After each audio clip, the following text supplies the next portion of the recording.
જેના શૂન્યનો સરવાળો અને ગુણાકાર અનુક્રમે -7 ને -10 હોય તો તેવી દ્વિઘાત બહુપદી કઈ છે?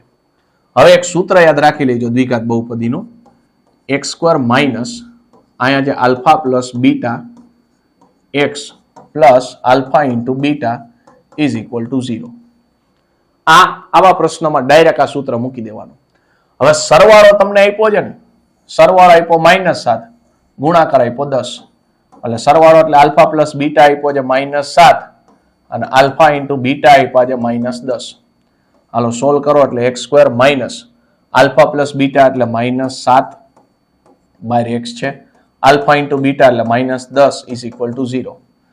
સોલ્વ કરશો એટલે x² માઇનસ માઇનસ પ્લસ થઈ ગયા, plus minus minus is equal to 0. ચાલો એટલે મળ્યો આન્સર હું x² plus 7x minus 10 is equal to 0. એ દ્વિઘાત બહુપદી એટલે ઓપ્શન નંબર સી માં આવશે.